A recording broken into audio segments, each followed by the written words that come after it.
On this episode of the Inside Line F1 podcast and Pits To Podium, we discuss the 5 things you should watch out for this week's Portuguese Grand Prix. What about the track? What is it so special about Portimao? Is there going to be someone winning the race, or is there going to be someone losing it? Which is the one driver who we all have our hopes pinned on as being the mystery person to get a podium this particular weekend? And which midfield team is it that excites us the most? And finally, could we have a new podium sitter this week at Portugal? All of this right here on the Inside Line F1 podcast and Pits to Podium. Welcome along, ladies and gentlemen, to another episode of the Inside Line F1 podcast and Pits to Podium. This time, it's the 5 things to watch out for the Portuguese GP. My name is Soumil, Arora, joined by Kunal, Shah, the ex-marketing head of the Force India Formula 1 team, and currently who's working as the motorsport and Formula 1 consultant to the VS Sport network in Norway. And Kunal, see, it's a funny thing this. I never knew, or I would still not believe, that people get paid to drive at a circuit like Portimao. You want to dream to be a Formula 1 driver. You don't dream to drive at a dull and drab circuit like the Miami one or Yas Marina. You dream of driving at tracks like this, and thank goodness we're back here again for the second time. Thank goodness it is, Soumil. Thank you for that lovely opening, and thank you for that fantastic introduction. And I almost thought that you would do a Sebastian Vettel, at the opening of this episode. I thought you'll turn around and say, ladies and gentlemen, hi, I'm Soumil Arora, and you are tuning into the Driving Force on Hotstar. Given just how Vettel drove into the McLaren pit box and then was like, oops, it had to happen sometime. So, precise stuff from you, and hopefully more precise stuff to follow from Sebastian Vettel this weekend as well. But yes, talking about Portimao, talking about the Algarve circuit, I'm going to just put it one way, and this is, for our regular listeners who've been listening to us for years now. They would know this particular style of mine, picking one buzzword that we will hear through the weekend. And this weekend, that buzzword is going to be roller coaster because of the the undulations, the gradient changes, the sheer nature of the circuit, blind corner entries and exits and everything that makes Portimao so loved by every single driver who's literally driving there this weekend. So roller coaster, ladies and gentlemen, that's the word to look out for this weekend. It's going to be crazy. That's the first thing we're going to dissect. More on that in just 1 second, because we've got some special announcements for you. Firstly, you can see on the bottom left hand corner, if you're watching the video, subscribe to our newsletter. We've got some amazing stuff going on there. Exclusive stats, articles, fan questions that you can ask. For instance, next week we are going to be interviewing Mahindra Racing's Alexander Sims and Alex Lynn at the same time. If you've got questions for them, subscribe to our newsletter. You can send them in right there along with some more special stuff, including a partnership with a very special brand that I'm wearing a t-shirt about. It's Puma, this side that is, Puma Motorsport India. And why don't you tell our viewers more about that, Kunal? Because I think this is going to be a very, very special deal where not just us, but all of us listeners and our viewers benefit quite a lot. Yeah, absolutely. It's not just us who get to buy and wear Puma merchandise, especially the motorsport range. We are going to have 2 specific things to talk about when it comes to our, beautiful partnership with Puma. First is that there is a special contest coming up for the Monaco Grand Prix, and there are vouchers up for grabs. So remember to check our social media handles and play along. It's going to be a part of our Grand Prix Prediction League, but I'm not going to reveal more than that, right?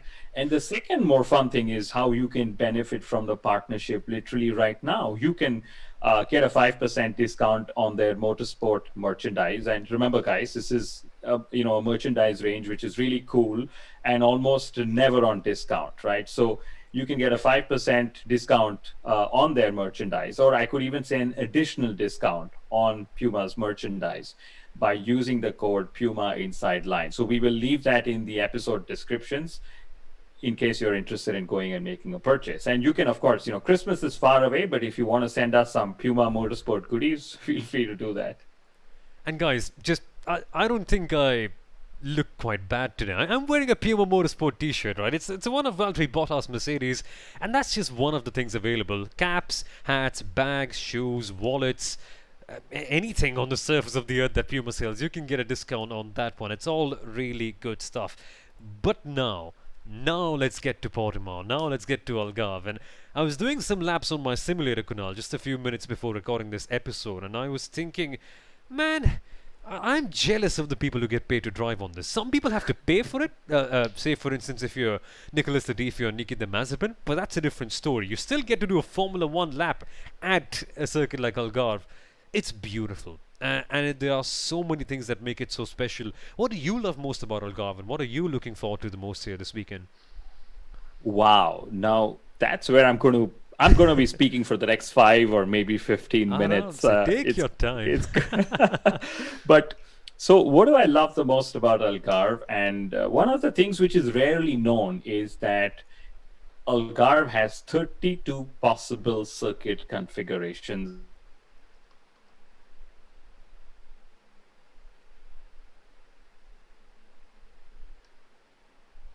Also, uh, there are 32 circuit configurations at Algarve, 32 being the magic number. So, there are car and bikes that go racing. And I think that in itself is phenomenal. Of course, this weekend is going to be the Grand Prix circuit configuration that will be in use. Something very silly, but, something interesting. There are 55 gear changes estimated per lap. Which is also, pretty good. And I think, Soumil, the one thing we all really look forward to is, turn one, then we have turns 10 and 11. Some of those really high speed sweeping corners, you know, blind entry points and blind exit points and stuff which sort of elevate the challenge of driving a Formula One car in itself, right? And I remember turns 8, turns 13 as well, really good. So, like I said, you can literally take every alternate corner and turn around and say, "That's it. This is the corner I want to watch, for the next 5 laps." And you will see drivers and cars literally working beautifully well. And let's remember, guys, the circuit characteristics lead to lots of challenges for car setup. For instance, for all those gradient changes that we see, and that sort of leads to teams needing to dial into several setup compromises because, usually you would need to tune in for some corners where you'd gain or lose more speed during a typical Grand Prix circuit. But here you need to find a compromise that works all around.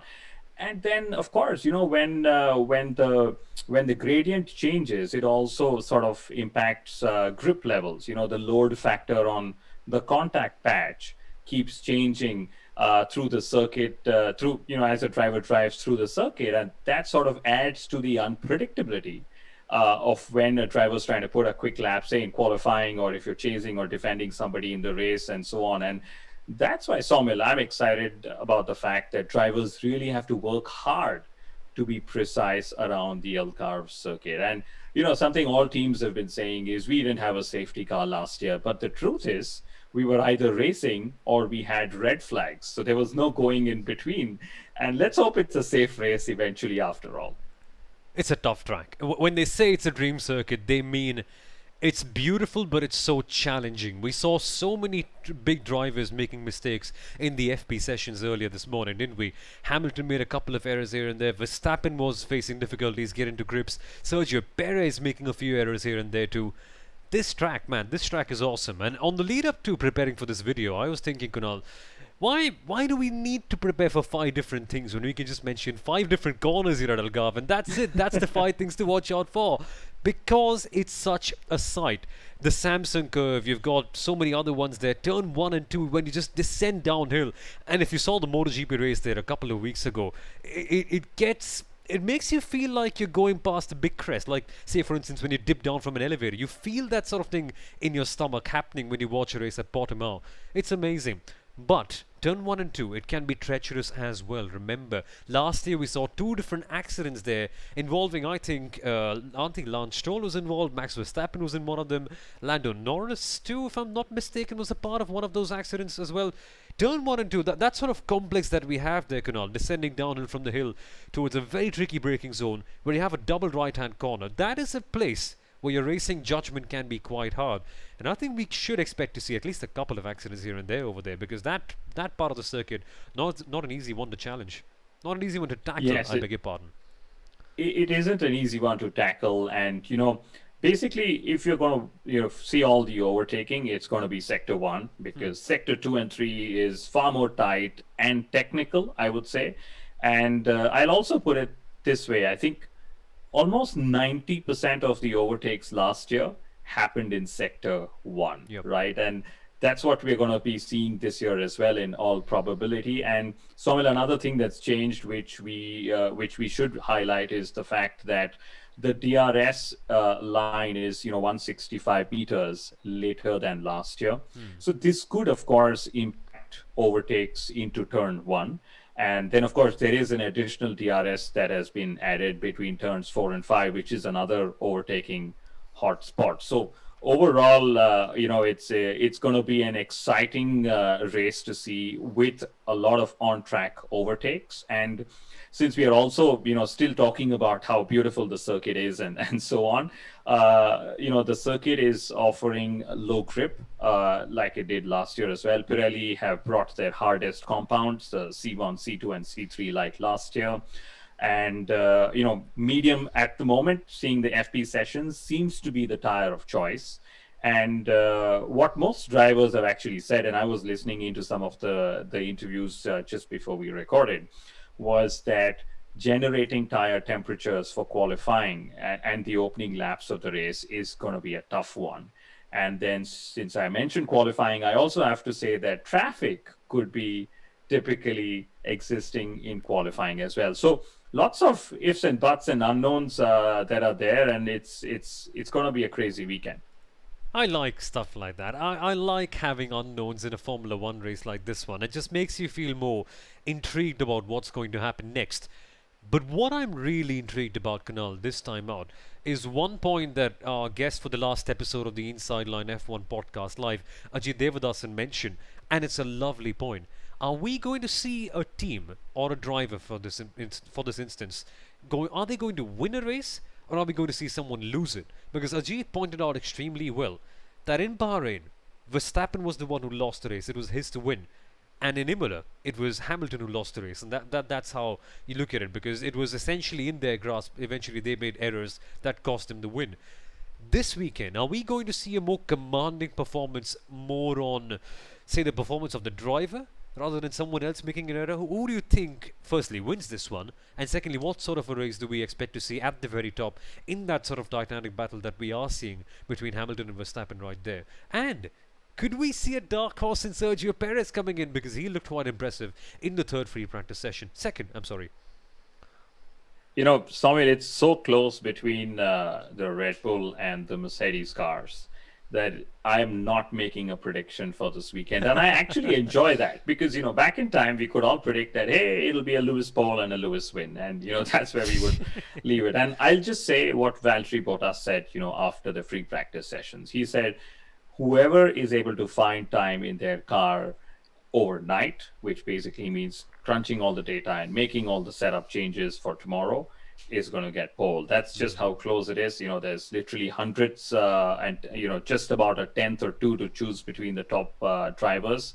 But also another landmark that could be possible this weekend: Hamilton's 100th career pole in Formula One. And every single media outlet has sort of reminded us how Lewis actually claimed his 92nd career win in Formula One at Algarve as well. So it could well be that he gets his 100th pole here. And, frankly, I hope he does that. So, 20 years down the line, when I'm in a general knowledge quiz session, I know I just have to remember one answer, which is Portimao is where Lewis got his 100th pole and his 92nd career win. But that is Lewis Hamilton. Could be Checo Perez's first podium with Red Bull as well. That's a driver who's going to be working hard to correct the wrong that he had made the last race, and especially in the whole tense environment that he's in at Red Bull. I know you are really rooting for Carlos Sainz Jr. and how beautifully he's sort of fit himself in at Ferrari. And as of the free practice sessions, Alpine looks really cool and quick as well.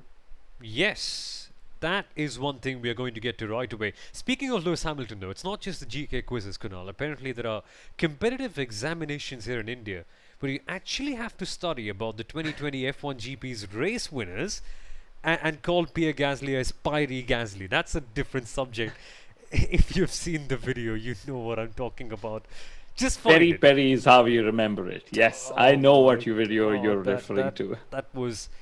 I'll see if I can find that video, folks. I'll see if I can link it to you, because that one is a must watch if you're a Formula One fan. And hey, you can come at me and say it's just an accent. You can't say things like that, right? It's all right. We all have accents. We all have a way of saying it, but just take a minute to prepare and at least know how you pronounce their name. Don't call Pierre Gasly as Peri Peri Gasly. That's separate matter. I know I get distracted too easily. But coming to the matter of Portimao, coming to the matter of the driver who we think could get a real good chance of scoring their first podium for Ferrari, it's Carlos Sainz, the one I mentioned, the one you mentioned rather, Kunal, at the very top.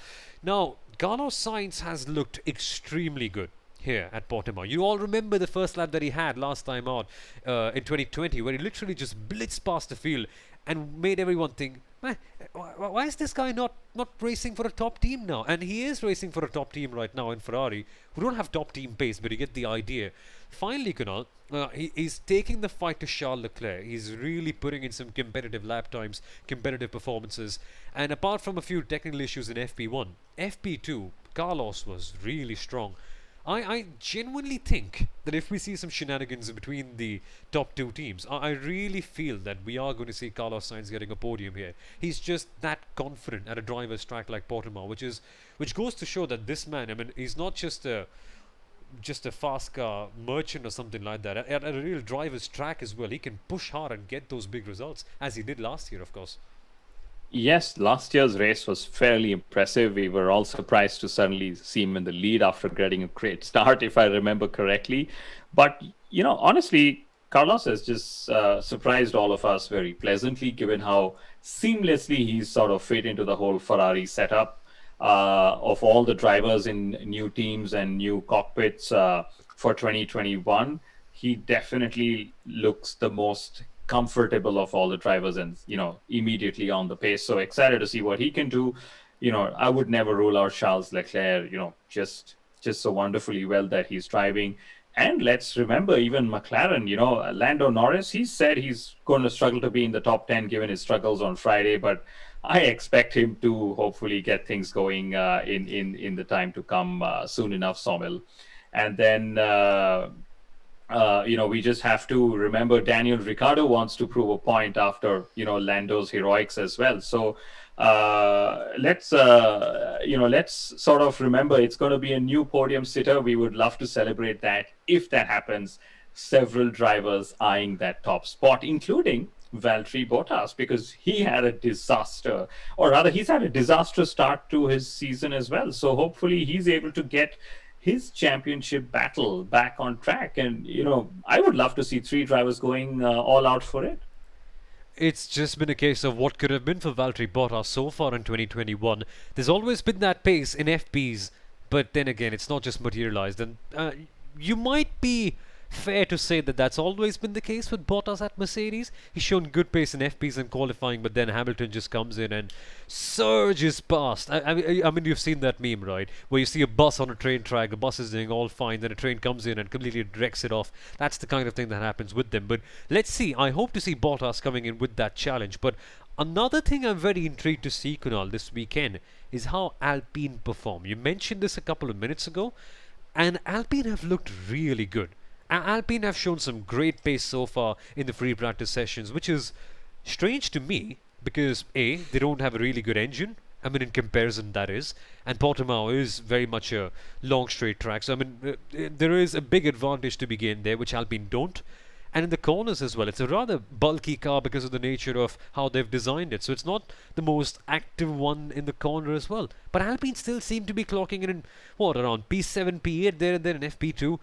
The real question here, Kunal, is it a showcase lap on soft tyres, or is it just Alpine genuinely having the kind of pace that we hoped they would have at the start of the year with the new upgrades coming in finally?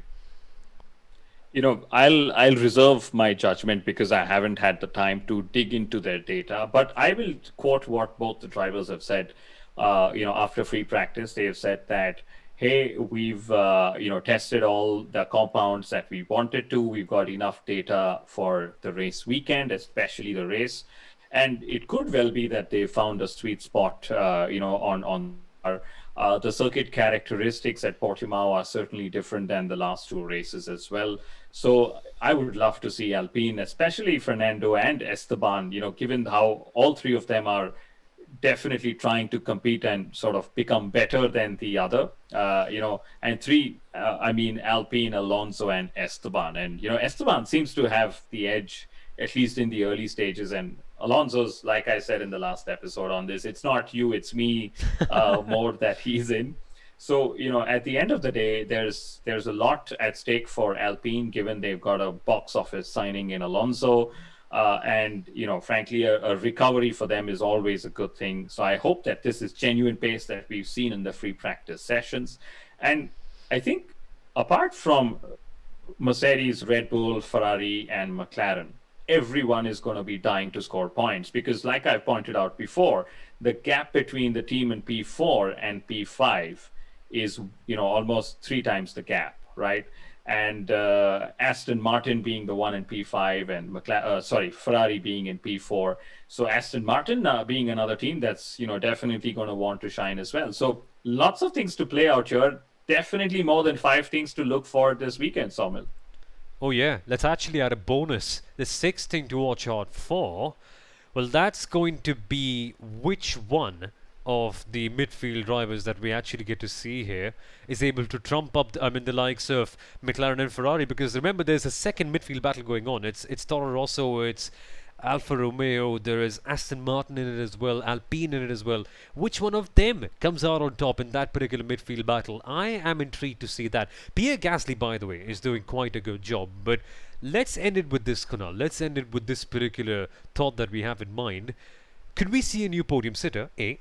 And if we can, which I think we can, who's your pick for that? I've said Carlos Sainz. Who's your take for this one? I will say yes, we can see a new podium sitter, and I will go for Checo Perez. That's going to be very interesting. Certainly has the pace, certainly has the car to do that. Should be a lot of fun considering that this is a proper driver's track. Oh, meanwhile, I also read somewhere that rain could be on the cards as well, but minor point, isn't it? No, it isn't. Oh, hopefully we do get to see rain because that'll be absolutely incredible, but promises to be a good weekend, doesn't it, Kunal? Promises to be a great one ahead. It'll literally fly by. I think the best way to sum it up is it promises to be a roller coaster of a weekend, Soumil. So That's let's number two. sit back and enjoy the ride.